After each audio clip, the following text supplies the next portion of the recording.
Good morning. Buenas and half a day. Bananas Azus, para todos amzu. Welcome to the viewing public to the 37th Guam Legislature public hearing room. This public hearing by the Committee on Human Resources, Hagatnya Revitalization, Regional Affairs, Public Libraries, Telecommunications, Technology, and Federal and Foreign Affairs is called to order. The time is exactly 10 a.m. The Chair, Vice Speaker Muña Barnes, is unable to join this hearing due to a medical emergency and has appointed myself, Senator Jesse Lujan, to chair this hearing. Vice Speaker Muña Barnes apologizes for her absence. For the record, and in accordance with 5 GCA, Chapter 8, subsection 8107, public hearing notices were sent on Tuesday, November 14, 2023, adhering to the 5-day notices, and the second public notice on Friday, November 17, 2023. In addition, this hearing was noticed on the legislature's website, guamlegislature.com, the Government of Guam's public notice website, and through TV ad on PBS Guam. Written testimonies may be submitted by emailing Senator Muña Barnes at guamlegislature.org, or you may hand deliver to her office, Suite 411, 134 West Soledad Avenue, Hagatnya, Guam. Joining this morning, I want to thank again my colleague Senator Chris Duenas for joining this morning. Thank you. Thank you very much. I think everyone that's in attendance today be well-mannered, so we don't have to go into the protocol and being escorted out of the public hearing room by, of course, our really mean Sergeant at Arms. I'm just kidding. But anyway, good morning to everybody. We have two folks here that are going to testify. You go ahead and come and, join us this morning. Let me just read the bill again. This bill number 48-37 COR, an act to add a new subsection 21106 to Chapter 21, Division 2, Title 10, Guam Code Annotated, relative to mandating the consistent online posting of reports for every school inspection conducted on a dedicated government website. And sponsored by myself, Senator Lujan, Senator Joanne Brown, Senator Sabina Flores Perez, Senator William A. Parkinson, Vice Speaker Tina Rose Muña Barnes, Senator Dwayne T.D. San Nicolas, and Senator Frank F. Blas Jr. I want to also welcome my colleague, Senator Joanne Brown. Thank you for joining us this morning.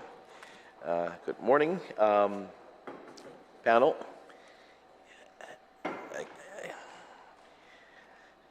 Before I start, let me just, again, we're good to go? Okay, yeah. As I read the, again, the bill 48-37, as the author, again, and chairing this committee, so I'm doing both at this point. Half a day, everyone. I want to thank the chair of the committee, Vice Speaker Tina Rose Muña Barnes, for allowing this bill, number 48-37 COR, to be publicly heard and discussed. Bill 48 aims to digitally inform parents and any related parties of the current sanitary and safety conditions of their children's respective public schools. Presently, if the local island media does not blow the whistle on the often failing and unsanitary conditions of the public schools, we would all be kept in the dark. Additionally, if no action is taken, this data will continue to be hidden from parents and the public. Online access on this information is crucial when considering the often appalling conditions of so many of our public schools. In our current digital world, GDOE needs to ensure the sanitary, safety, and other necessary educational information is online and easily accessible. There is just no good reason this information isn't readily online. It is neither a time-consuming nor a burdensome process to implement. The data is available. It just needs to be digitized and put online. Our government has the skill and the capabilities to make this a reality. There's no reasonable justification not to pass this legislation and implement this bill. The information this bill mandates to be displayed online is already produced and captured by GDOE and other GovCom agencies. Putting this information online will not only keep GDOE accountable, it will empower parents by providing access to information so they rightfully deserve. It is appalling that while so many schools receive failing safety and sanitary inspection, the news and information surrounding this is difficult for our people to access. It is even more appalling that we only find out about the unacceptable conditions when the media shines a spotlight on them, which by that time is usually at the irreparable point. We need to raise our expectations with GDOE. It needs to improve. I hope that this will garner the support it deserves. Thank you, and let's go ahead and proceed. And we have signing in, we have the Superintendent, Dr. Swanson, and Leilani Navarro, right? Navarro from Public Health and Social Services. Okay, so Superintendent, go ahead. Thank you, and welcome. Good morning, Senators. Good morning. After having reviewed the proposed bill, I just have a couple of comments. First of all, the handout that I provided to you, you wanted immediate ability to see this access. So where we're going to put this is when you go to the landing page for the DODEA website, DODEA, well, that's a flashback, excuse me, GDOE website. On the left side there are the quick link, the quick icon. That's the first one that pops up, and the target audience is parents for this. So we're going to add right below the transportation line, inspection results by school, and you can click that, open it up, and then go to the results for all the schools that have been inspected so far. So we'll keep updating that as it goes along. And the other side, if you go to the column in the website that pulls down and lists the schools, if you go to your school website, we'll put a link there too, back to the same report. So there's two different ways to reach that information. I have absolutely no qualms about providing the inspection results in detail. That's not a problem. It's a matter of digitizing it so we can put it up, and we're in the process of doing that work now. The 14 points in the law is a little bit different, although it's related, so we'll put them side by side because as I read the body of the legislation, that information starts to get infused in the public health report, and I think they're two separate items, but we still want to provide the information on both, especially when we get into the number of certified teachers. That's a little bit difficult because of recruitment and hiring. So for example, the legislation asks for when will this position be filled? And the answer is that depends. Depends on applicant availability, interviews. Our target, and we're in the midst of this right now, is we're cross-leveling our teachers across all of the schools, and we will eliminate most of the vacancies in that process, and that'll, by January 16th, start of the second semester, that'll be in effect. Beyond that, then, is our recruiting targets for the spring and going into the next school year. So we'll recruit against those vacancies, but we will have eliminated nearly all of them by the time we get through the Christmas break. And we understand the challenges that you're going to have. It's going to be consistent, you know, whether it be certified teachers or SPED teachers and things like that, but easy accessible as to what you have on hand and the challenges. And it's easy for us as well to help you a lot faster. I understand, and we have no objection to that. Neither the board nor I. We certainly want to be transparent in this process. The language around ADA, that gets to the physical facilities. That's not part of the public health inspection. But we'll have a way to address that.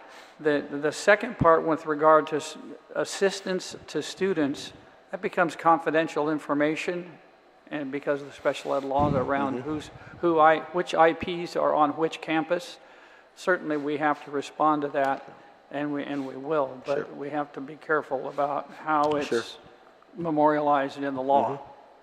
so that it doesn't get into Privacy Act conflicts. And the rest is about money. But I'll let my colleague from Public Health address their side of it. Okay.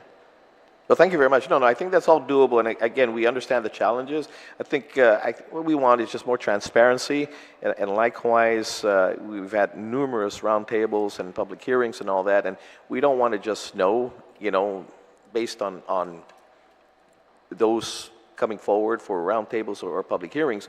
We want to know right off the bat, oh, this school is having a challenge, all that. We'll call that particular school or even the superintendent as to what the challenges are, what is stated on the website, and we can help from there. I mean, we don't have to always or just come into a roundtable or again an oversight to again be surprised of the problems that we're having. It's transparent for not only ourselves but for parents who move forward, and we understand as well the issues in regards to personal data that cannot be revealed, to the public in regards to student IPs and all that. But it's something that we can work with. We just want, again, more transparency and how we can easier to work again with yourselves and public health and all that, and what the challenges may be. And again, we won't have to wait for a notice to go out for a roundtable or public hearing. We see it that day. We can act that same day. Certainly. So, yeah. Okay. Ma'am, Ms. Leilani Navarro? Yeah. Good morning, Good morning. Senator Lujan, Good morning. Senator Dueñas, and Senator Brown. My name is Leilani Navarro. I'm an Environmental Public Health Officer Supervisor with the Division of Environmental Health of the Department of Public Health and Social Services. So I am here, if you'd allow me to read the Sure. testimony that were provided to the office of Senator Tina Muña Barnes. And I was informed that you all have a copy of the testimony as well as the addendum. So Okay. I have a copy, but do we have another copy from Public Health? Copies of the testimony? You do have it? Okay. Got it. You got it? Yeah. Okay. We got it. Thank you for confirming. Okay, this is testimony dated May 10, 2023 on Bill 48-37. Half a day, Vice Speaker and Chairwoman Tina Muña Barnes and members of the 37th Guam Legislature. My name is Arthur Yu San Agustin, Director of the Department of Public Health and Social Services. Thank you for allowing us the opportunity to present testimony on Bill 48-37, an act to add a new section 21-106 to Chapter 21, Division 2, Title 10 Guam Code Annotated, or GCA, relative to mandating the consistent online posting of reports for every school inspection conducted on a dedicated government website. The Department of Public Health and Social Services, or DPHSS, has worked to effectuate greater information accessibility and transparency. In fact, this department, via the Division of Environmental Health, provides weekly sanitation reports to the news media and regularly posts its inspection results of health-regulated establishments in the Health Inspection Database, which can be found on the DPHSS website and accessible to the public on this address, https://dphss.guam.gov/health-inspection-database/. However, the department does not support the placement of such requirement in Chapter 21, Division 2 of Title 10 GCA, as noted in Bill 48-37. Instead, we recommend Section 3 of the bill be revised to add a new section to Chapter 3, Division 2 of Title 17 GCA, since Title 17 is specific to education and the proposed legislation on posting of inspection reports would be a mandate of GDOE, not DPHSS. In addition, DPHSS opposes Section 21106E of Bill 48-37. This subsection assigns DPHSS to submit the inspection reports of public schools to the GDOE Deputy Superintendent, which is not necessary since Sections 21105 to 21108 of Chapter 21, Division 2 of Title 10 GCA already mandates DEH to notify the operator or the person in charge of the violations by means of an inspection report and posted in a conspicuous place on the premises.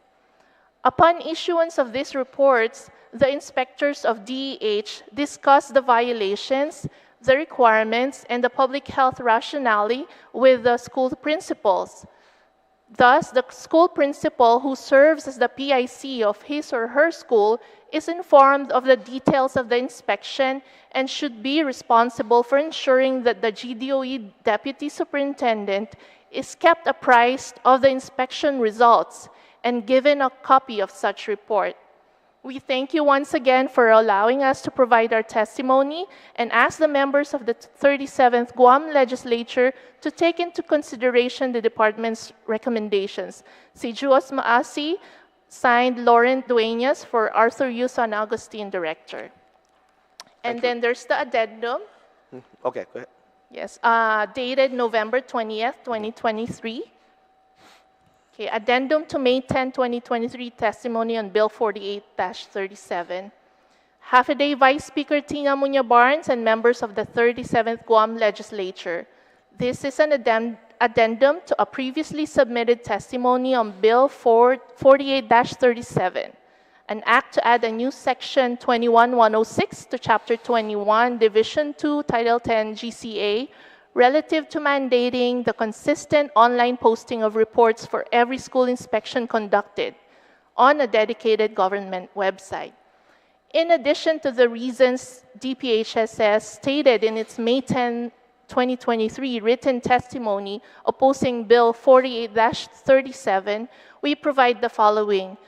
Number one, DPHSS is concerned of the impact, if any, the adoption of the definitions listed in proposed Section 21106E, C, will have on other existing statutes and regulations of our Division of Environmental Health, especially since Chapter 21 covers not just schools, but other health-regulated establishments such as food facilities, public pools, cosmetic establishments, dry cleaners, hotels, and more.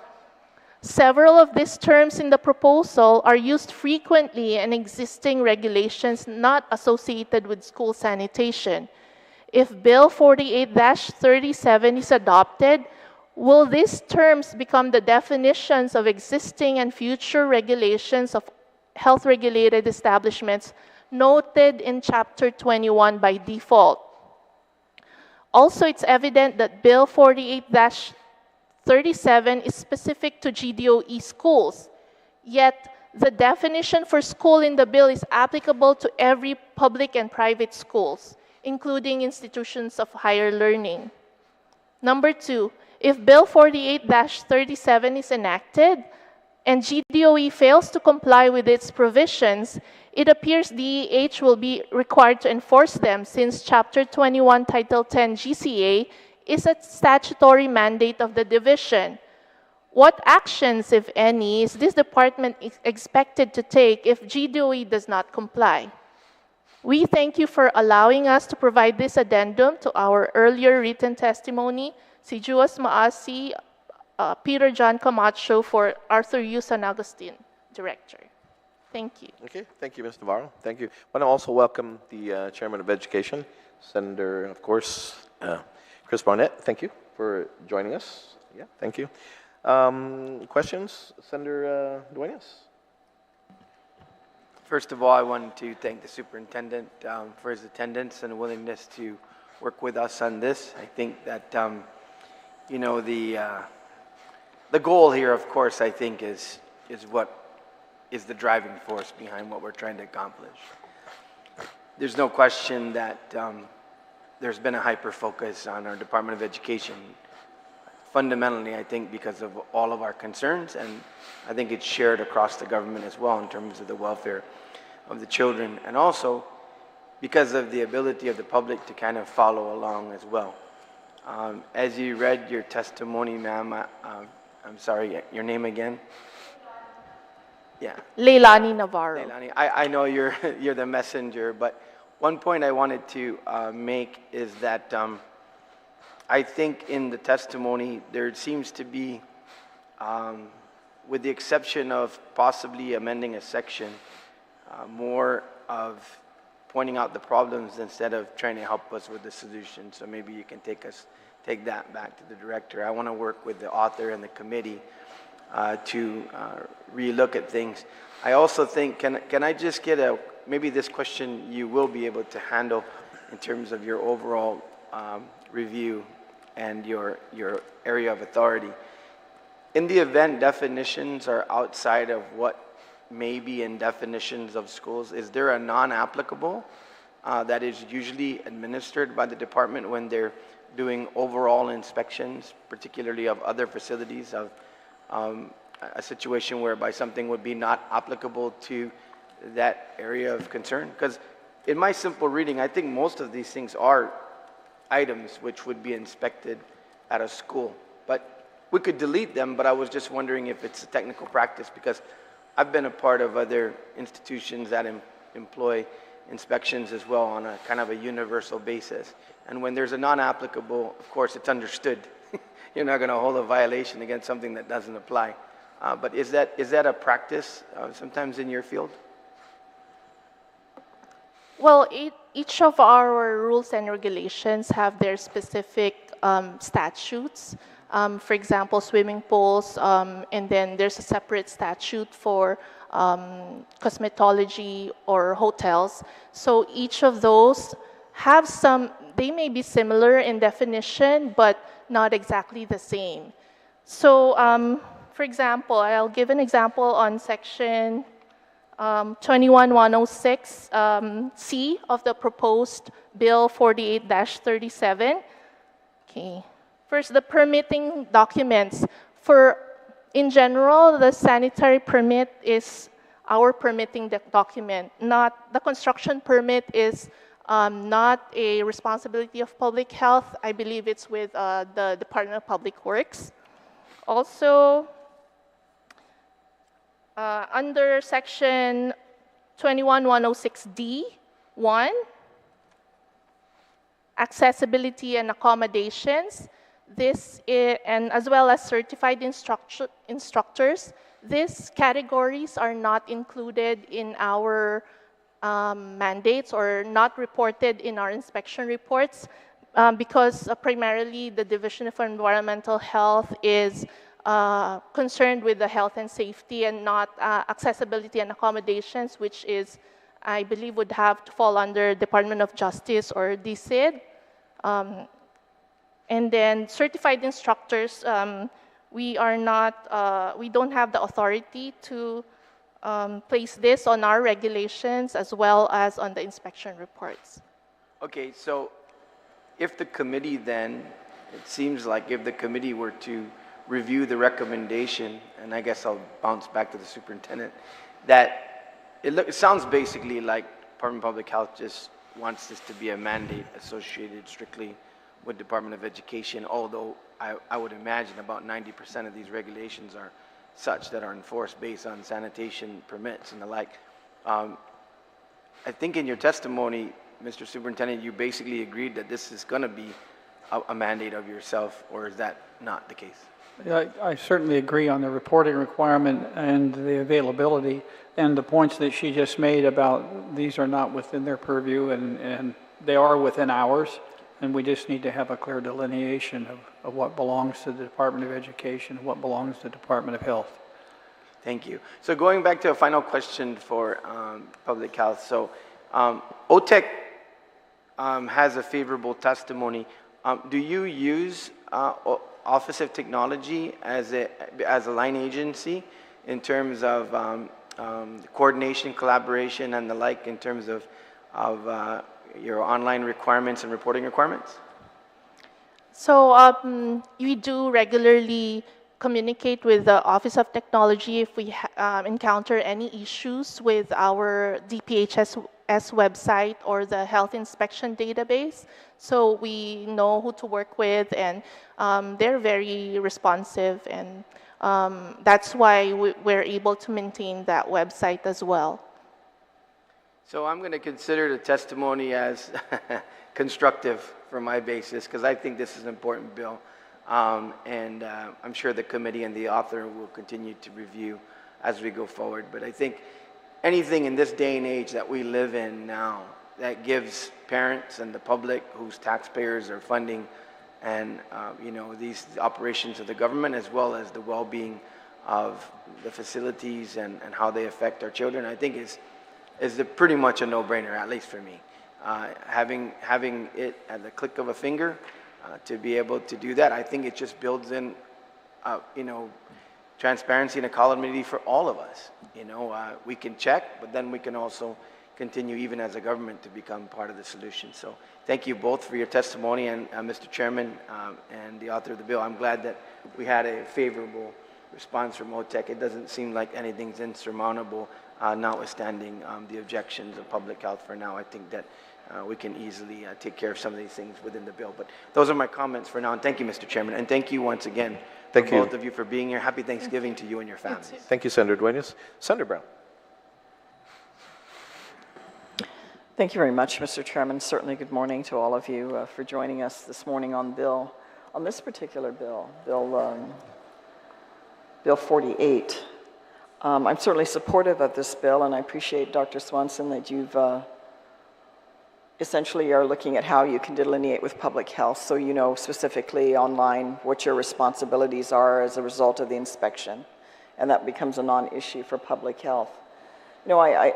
Unfortunately, we're in a situation, and certainly so are you, of where there's been many years of lack of proper inspection of our schools. And for whatever reason, I still don't understand this dynamic in the government of Guam, where we have specific mandates we need to meet, we just simply don't meet them, and it goes from year to year. I mean, to find out, and it was very disheartening to find out that these particular inspections, sanitation inspections that should have been going on in a regular, at least our expectation, assuming that these inspections were going on, only to find they were not, and these sanitary certificates were being given to each of these schools annually without inspection. And from hearing from public health representatives, they said they did training with the expectation that somehow the educational system was supposed to inspect itself. And I think we find in most cases, not all, because some do take the initiative, but in some cases, in particular with Department of Education, they were not really following up with these requirements. And they may say, well, we didn't have the resources, we don't have the personnel, we don't have this, we don't have that, and we can't function. And it's very discouraging because we want to at least have a safe, clean environment for our students. I think we agree that that is the most basic foundation we need in the physical space that our children are in during the school day. The fact that we are having to do this, and certainly under the initiative of Senator Lujan, the hope is by making this more public and more accessible, this information more accessible to parents and members of the community, is that it'll essentially light a fire under DOE to make sure that it addresses compliance, that these deficiencies in the schools will be properly addressed so that we can move on to the real issue of education, because we spend a lot of time talking about everything else about DOE, but we know the main mission is to properly educate our children. Certainly you, having been involved in the profession you have for many years, would agree to that. So do you see any issue moving forward with the implementation of this bill? We certainly can put it in place, but in terms of your capability of making sure that the schools are going down the checklist and addressing compliance with what these deficiencies are you geared up and prepared to do that so that these things become non-issues, which they should be non-issues? At least that's our expectation. And I'm sure you'll agree the expectation of the public. Oh, that expectation is entirely reasonable and to be expected. I don't see an issue for us beyond the pace at which we can do it. There are capacity limits that we have, for example, and the other piece that is tangential to this but related is the sequence in which the health permits expire. because right now it's June 30th for everything we've done this year, and we start over again July 1st, right where we were a year ago. And I would ask that you consider amending legislation that puts those expiration dates on the anniversary date, which gives us then time to work with our staff so that we can, if this year the target is get us all at least to a C and pass, then I can roll into moving it up to a B next year so we can keep moving the quality level up. The amount of, to give you an idea of the challenge that we have, we had an infrastructure bill, or not a bill, contract package proposed, go out to upgrade all of the schools in 5 specific areas. The budget that we provided from our ARP funds for that was $80 million. The bid came in at $280 million. So I am not going to be able to do that on all 40 schools. So I'm going to have to take that $80 million and get the most impact I can out of that and continue to look for other funding. We know we're going to have some refund coming back from FEMA. That'll be programmed into it. So we're going to constantly be on a search for capital improvement dollars for years to come. When I first got here, one of you asked me what I thought it was going to take to get our facilities where we want them to be, and I said $500 million in 10 years, and that was not in jest. It's that big of an elephant to eat. We'll keep working at it. We're going to be doing some restructuring in terms of how many schools we have that because our capacity far exceeds the enrollment that we need to service. So we're going to be taking a look at that beginning in January, February timeframe. It'll be a very public process, and that's going to mean a couple of schools buildings will close, and that's always an emotional issue for some folks and difficult, but we'll work our way through it. Because our objective is to reduce the load in terms of financial load on what needs to be maintained so we can do a better job, and at the same time provide adequate service to our whole community. So those are all tough conversations to have in a public setting, but we'll have them and we'll do that work. But the whole point is to get our facilities to the level that need to be so we don't have to do this kind of an exercise anymore. And I agree with you. I would rather be focused on teaching and learning right now because we have a lot of work to do in that department. But at the meantime, and by the way, I know I'm going to get an official word today. Weddingdale School passed its inspection, so it will go back to full-time on their own campus on Monday of next week. So that we're making progress. We have schools mapped out for the rest of the year, and we'll get them all inspected. Like I said, that change in legislation to the expiration date would really be helpful to us to maintain the pace that we're working at. And there's other things that we don't need to discuss today, but that we're working with, and the board is certainly aware and motivated to get this to happen so that we can ramp up our ability to do maintenance at a higher level. Again, though, it's going to take funding to do that. We'll have separate conversations about that process.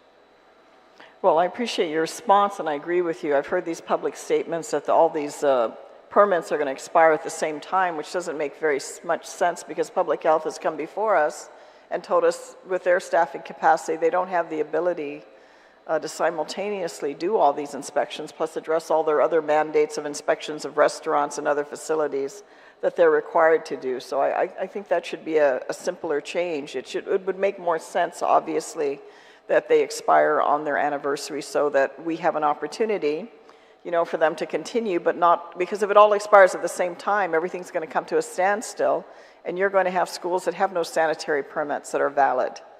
And then what do? Shut all the schools down? Is that the solution? I don't think that's a workable solution. You know, these problems have been many years in the making. It's going to take, as you said, it's going to take some time. Of course, we'd all like to see it happen sooner than later because it's disappointing. I don't know how people come to work every day and see these things, and they have responsibilities for them, and they do nothing about it, or they have a reason why they're not doing anything, or there's always an excuse, and not a lot of effort and focus being put in it. And these are the environments that we're putting our children in. Makes no sense to me. But I don't work for DOE. And so I hope that there's a greater sense of awareness and responsibility, and unfortunately, we've had to shed the light on what is not good and what's not pleasant, but we hope as a result of that, that's going to address these issues so that, as you mentioned, we can get on with the issues of educating our children. And I'm sure for you in your past experience working in Dodea, this is probably mind-boggling, because I'm sure this was less an issue. Not that it wasn't an issue in some areas, but probably far less an issue and focus than it is in the public school system. It's also because the public school system is very large, and unfortunately a lot of these issues have been allowed to go on for so long. And you are unfortunately are tasked in such a short time with having to address that. But I appreciate your recommendation. I'm sure one of our colleagues, probably Senator Barnett's already writing the bill to make sure that it's the anniversary deadline when these permits expire, so we're not stuck with en masse of all 40-plus schools not having valid sanitary permits, considering the timeline that it takes public health to actually do these inspections. But I appreciate both of you. I appreciate your testimony. Thank you very much, Mr. Chairman, for the opportunity to ask questions and comment with regards to Bill 48. Thank you, Senator Brown. Also, Dr. Swanson, thank you for, again, your testimony, and likewise, some of the challenges that you're facing in regards to timelines and all that. Unfortunately, those won't be able to be addressed in this bill. It won't be non-germane to this bill. But of course, Senator Barnett, who's the Education Chair, who's up next to speak, can speak on the bill, and likewise maybe have a summary of what he's being able to do legislation-wise to address some of the concerns that you just addressed to us. Senator Barnett. Thank you, Mr. Chair. And yes, Senator Brown, actually the bill's already written, and I plan to, so I'll send it over your way.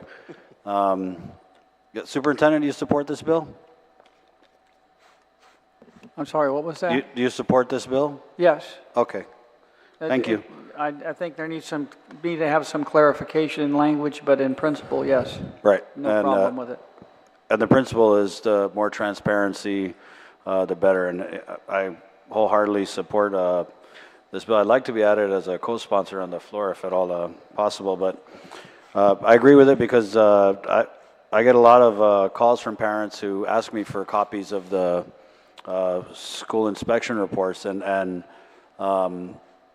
even when I first was elected into office, I remember having to harass the deputy superintendents to give me copies of these reports, which I later found out were actually posted on the public health website, but maybe not as quick as the public would like. So I think, yes, it is public health's purview, but having it conveniently located on the GDOE website for parents and students and staff, school stakeholders to be able to look at. It's great because I think that parents and all the stakeholders in the public school system need to see these reports so they can understand where the trouble areas are. And so, for example, when we hear that a school failed an inspection because of something like, no plexiglass on the windows or just lack of general cleanliness, then parents know, okay, maybe we need to help out, or maybe we need to help the PTO raise funds to address a lot of these issues. But more importantly, parents need to know what the conditions at their kids' schools are. And I've gone to many schools where I've talked to parents, before the school day starts and asked them, hey, did you know that there was a flea infestation? And many of them don't. And so migrating all of this content to your website is an absolutely great idea. And I'm happy that it's supported by the Office of Technology as well. And I'm sure that the author and the committee could hammer out whatever concerns the Department of Public Health and Social Services has, so that we can turn out a good bill that will be supported on the floor. But thank you for your support of this bill, Mr. Superintendent. And Leilani, thank you for your very, as always, detailed and insightful testimony. And I commend the author again for the introduction of this legislation, as it does get that much needed information closer to being in the hands of all the people who need to see it, and also making it more accessible for the people of Guam. So thank you, Mr. Chair. Thank you, Senator Burnett. Thank you, Mr. Superintendent, and thank you, Ms. Navarro, as well, for your testimony today. And likewise, we hear your testimony in sections that these things should be in, is well noted. And the committee as well, myself, work alongside the committee to rectify that and with your recommendations. But thank you for your support, because I know you supported based on the recommendations that, again, it's just the wrong sections or this removed from the section to another more appropriate section. But I know you're in support of that. You're not, right? That is correct, Senator Lujan. The department is supportive of the intent of the bill, and it's just really the placement of the mandate. Sure. Okay, Got thank it. you so Got much. it. You know, and you know, the bigger picture and what we see today, as opposed to when the this legislature first started in regards to the problems with school, it's nice to be able to see that we're all it looks like we're reading from the same page now. Senator Barnett, Senator Duenas, and Senator Barnes. That's great to see. That's what's that? Senator Brown. Did I say Barnes? Sorry about that, Senator Brown. Thank you very much. But that being said, thank you very much again for your testimony this morning. Joining us this morning, again, if there's no one left to testify on Bill 48-37 CRR, an act to add new subsection 21106 to Chapter 21, Division 2, Title 10, Guam Code Annotated, relative to mandating the consistent online posting of reports for every school inspection conducted on a dedicated government website is duly heard. The public hearing is now adjourned. It is now, let's see, 10:42. Individuals who have any further questions or comments can email Senator Tina Muña Barnes at guamlegislature.org, or you may send or hand deliver it to her office, 163 Chalan Santo Papa, Hagat Guam 96910, or to Vice Speaker Muña Barnes' office at 134 West Soledad Avenue, Suite 411, Hagat Guam 96910. With that being said, this public hearing is adjourned. Thank you very much. Thank you.